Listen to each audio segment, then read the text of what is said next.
The movie begins in 1987 when the Korean government dispatched officials to the Somalian capital of Mogadishu, marking the start of the film. Because Africa at the time had the greatest voting rights in the UN, North and South Korea anticipated that the Somalian government would support them in their dispute over who would have a seat there. Han, the South Korean ambassador to Somalia, takes a photo with University of Somalia students to demonstrate how the South Korean government has assisted the University of Somalia in advancing its technological research. At the Mogadishu International Airport, Councillor Kang Dae-jin appears and waits to present Han with a briefcase. Soon after, Han and Kang show up, examine the contents of the briefcase, and then reboard their vehicle to proceed to the presidential palace. Kang travels to the South Korean embassy by cab while doing so. However, rebels seize Han's briefcase and shoot a tire on his vehicle, leaving Han and his companions stranded on the roadway. Han examines their driver Swama, who has suffered a head injury. Han advises Swama to wait until assistance arrives. After that, Han and Secretary Gong Suchio run to the palace. They arrive virtually out of breath, and Gong, who has diabetes, immediately loses his vitality. Han inquires as to whether he requires insulin right now, but Gong assures him that he is fine and offers him chocolates instead. When Han arrives at the palace, the staff informs him that because they were 15 minutes late, their meeting with the president has been cancelled. Han inquires of the palace personnel as to why they were only given 15 minutes. Han learns that the next meeting is with North Korea when he observes Ambassador Rim and Councillor Tae Junji being brought through the palace by palace servants. Tae Junji visits a slum in the evening and offers the children their food and school supplies. Later, he acknowledges that he ordered the rebels to take the suitcase out of South Korea. In the North Korean embassy late at night, Rim opens the bag while giving himself an insulin shot and says that he sees no use in ruining the South Korean appointment. Han's wife gives Swama food for his family and herbal treatment for his wound while she is at the South Korean embassy. Han, meanwhile, is certain that the North Koreans are to blame for the briefcase's disappearance. Then, Han answers a call from their minister, who requests an update. Unable to inform him of their failed meeting with the president, he poses as being at a construction site to have the conversation as soon as possible. Khan paid a journalist to publish pictures of rebels brandishing North Korean-made weapons and later admitted to paying the journalist. Though Khan believes it is immaterial because Africa is already at war, Han has his own concerns. If word spreads, they believe the president will support South Korea. The following day, Han is supposed to meet with the Somalian foreign minister in the hotel's restaurant. As he promised Han that Somalia would back South Korea's application to join the UN, the foreign minister of Somalia appeared nonchalant about the impending war. Han considers the idea after giving it some thought, but Khan declines, saying they can't just use their operation fund. In the courtyard of the hotel, Rim had one final conversation with the foreign minister of Somalia. Han confronts Rim about their sabotage of South Korea, but Rim insists that South Koreans are spreading false information about North Korea arming rebels. They engage in mutually harmful activity while debating the virtues of diplomacy.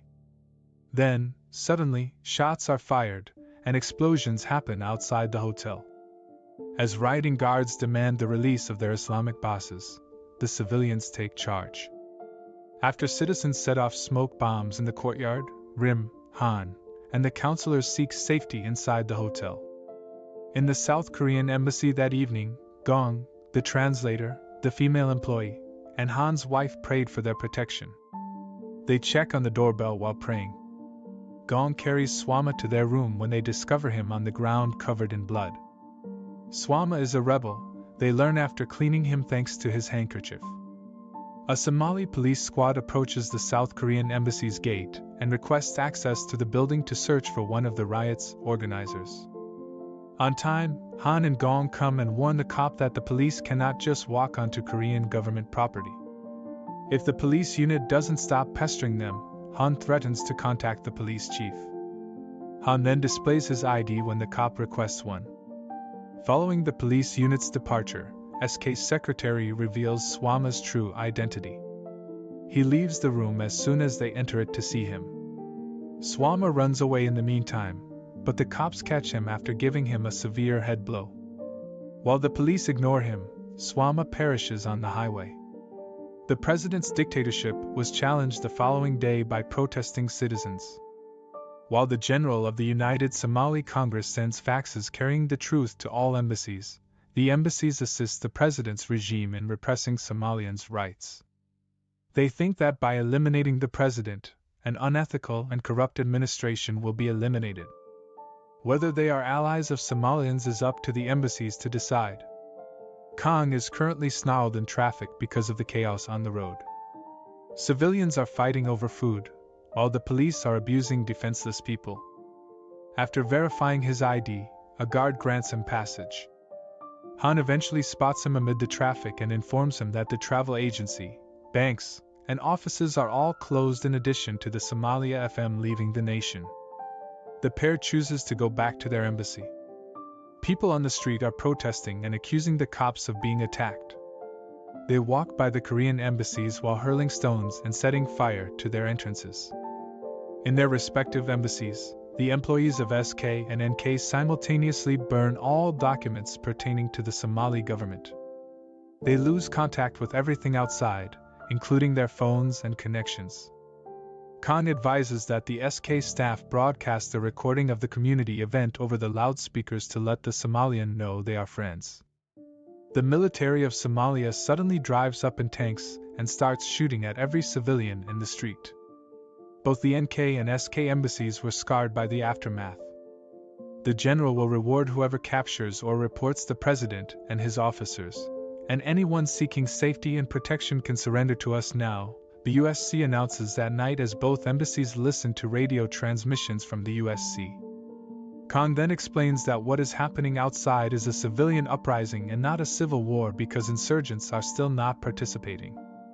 They are currently stranded and cut off from Seoul. Later, the previous cop entertains Kang and the translator when they visit the police station. Kang requests senior officers, but the cop replies that they are occupied. He goes on to say that because Somalia is experiencing a national emergency, diplomatic privileges are not valid. Kang screams at the cop, telling him that he has no right to treat him disrespectfully. The cop is threatened by Kang, who uses the translator's translation, regarding his relationships with the Somalia commissioner.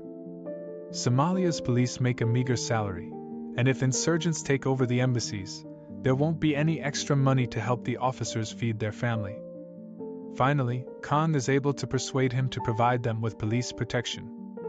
The Mogadishu rebels took control of the city on December 30, 1990, arming everyone and chasing down all the police and soldiers before hanging them in the middle of the street.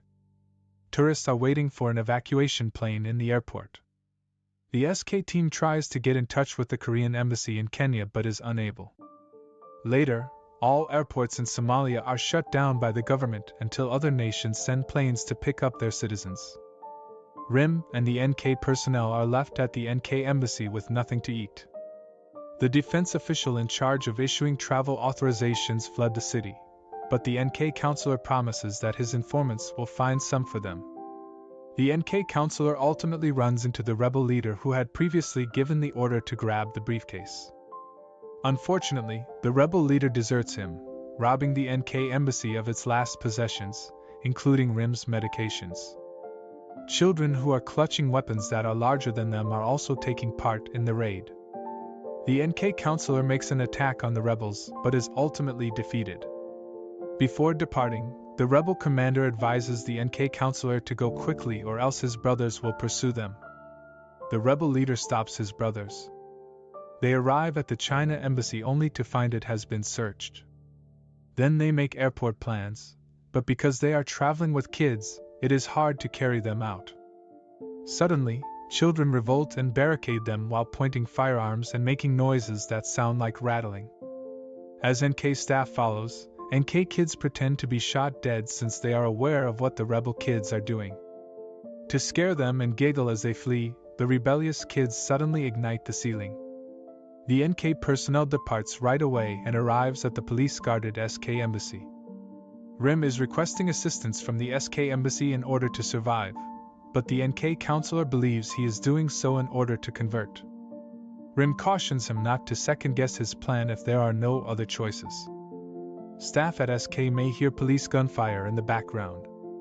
Kang and Han look out onto the balcony to see what's going on. The two query their reason for coming after recognizing Rim, an NK counselor. Kang requests that they go after Rim tells him what occurred to them earlier. The ladies and kids who were accompanying them were then shown by Rim, making the NK counselor furious because he knew Kang was forcing them to beg. Han orders the children to be sent away, but Kang persuades him to save them. Rebels suddenly see them and start shooting from the ground. The NK staff instantly runs for cover as the police attack the insurgents. When the rebels finally decide to go on their own, Kang and Han meet Rim at the gate and order them to depart. Finally, Han lets the NK personnel in after they have had their bags, IDs, and bodies checked. Unfortunately, because there are now too many personnel protecting them, the police demand more money, so Kang makes another payment. They assemble inside at the table for supper. However, Han trades rice with Rim and eats it, suggesting that it is clean, whereas the NK staff simply sits in dread of being poisoned. Everyone finishes their lunch soon after. Kang then departs while sneakily taking a picture of SK and NK employees. Later, in a secluded space, Rim thanks Han for giving her the insulin vial that belonged to the SK secretary. Han discovers that Rim has diabetes from her wife. After that, while he administers the insulin to himself, Rim makes it clear that they have no intention of defecting. Han's wife offers the NK staff a mosquito coil, a drink, and a place to sleep downstairs, but Rim's wife politely declines all of them. Kang creates conversion certificates for every member of the NK staff in the meantime, but the NK counselor discovers him and destroys all of the completed documents. When the two counselors do engage in combat, Kang prevails over the NK counselor because he is a skilled fighter.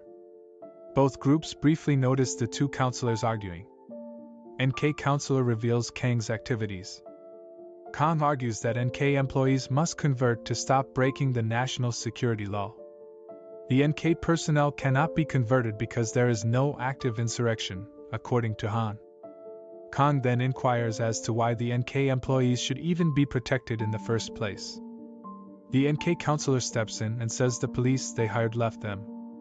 Therefore, Kang asks Han if they can afford it all after explaining the police fee per person. Later, Han expresses regret to Rim for the conversion documents that were on the balcony. Following that, Rim, Han, and the two counselors talk over their strategy. Han stresses that their primary goal is to get away, not to unite the two nations. They conclude their preparations by having SK visit the Italian embassy and NK visit the Egyptian embassy. Then Rim poses the question, what if just one side is given a way out? At least some of us will depart. Han responds. At dawn, Rim, Han, and the two counselors depart for their assigned embassies in two different automobiles. A group of rebels is loitering on the road at a crossroads. When suddenly people rush their automobile, asking for a ride, the two vehicles immediately reverse their car to hide. When the rebels notice them, they move forward, preventing the rebels from shooting them. Once released, the two cars split up and move in opposite directions to their diplomatic allies. When they arrive, the two embassies have quite different outcomes. While Han is given a plane ticket for the entire SK staff, Rim is unable to obtain assistance from the Egyptian embassy. Since NKs are not permitted because they are not diplomatic allies of Italy, Han makes up the fact that NK personnel has switched sides. Kang and Han then wait for the next message from the Italian ambassador inside the Italian embassy. Han desires the survival of both groups. Later, Han and Kang run into the Italian ambassador once more and find that the SK government has officially asked Italy to help them, suggesting that everyone in Korea has a reserved seat on the evacuation plane. They must, therefore, show up at the Italian embassy before 4 p.m. and wait. With two brand new cars to transport everyone, Han, Rim, and the two counselors return to the SK embassy. NK counselor feels it's risky to walk outdoors once more and prefers to wait during the conversation. But Kang argues that since it's a once-in-a-lifetime chance, they just cannot wait any longer. Ultimately, both parties decide to go to the Italian embassy and board the jet. After shielding themselves from gunshots with books and bags of dirt, the two groups eventually board the 4 automobiles. The prayer is playing on the speaker as they depart the embassy. The 4 automobiles pull up to a checkpoint. Kang, who is driving the first vehicle, hands the guard his letter and passport. While the SK secretary raises their homemade white flag, a gun is drawn by the Somalian soldiers. The 4 automobiles are shot by Somalian soldiers, who quickly retreat. While retreating, a Somalian soldier chases them around on a jeep with a machine gun. To escape the gunfire, the NK counselor-driven automobile diverts from the gathering. In the meantime, the 3 vehicles come upon rebels burglarizing homes. Rebels set their vehicles on fire, destroying the literature. The 3 vehicles eventually approach the Italian embassy. They leave their cars, run toward the Italian embassy gate, waving their white flags and shouting, "We are Koreans! Never shoot!" to the Italian military guarding the entrance. Yet they don't let the 2 groups inside immediately. Eventually, the car driven by NK counselor arrives, chased by the Somalian soldiers shooting down the vehicle. The Italian military commands them to cease. For the first time, South Koreans, North Koreans, Somalian soldiers, and rebels stand on the same ground without tension. When everything's quiet, Han says, "We're Korean diplomats." Afterward, Han and Kang retrieve the ones left behind in the car. To their surprise, NK counselor is dead in his seat because he received all the gunshots during the chase earlier. At daybreak on the following day, the Italian government gives a burial service for NK counselor. Later, the 2 groups board the bus, traveling safely to the airport after the Italian government requested a temporary ceasefire. The 2 teams board the rescue aircraft and take off for Kenya. One of the NK employees thanks Kang for assisting them. It's because their children who were left behind in NK would become orphans if the NK diplomats didn't go back to Pyongyang. Han offers Rim lodging because they lack diplomatic links with Kenya, but Rim responds that they spoke with Pyongyang last night at the Italian embassy, and they had already made accommodations for the NK employees. Rim then expresses his gratitude to Han. The movie ends when members of the NK and SK staff touch down at Kenya Mombasa Airport. They embrace, express gratitude, and say their goodbyes before getting off the aircraft because both of their countries dispatch teams to receive them and because they cannot see the 2 groups interacting outside.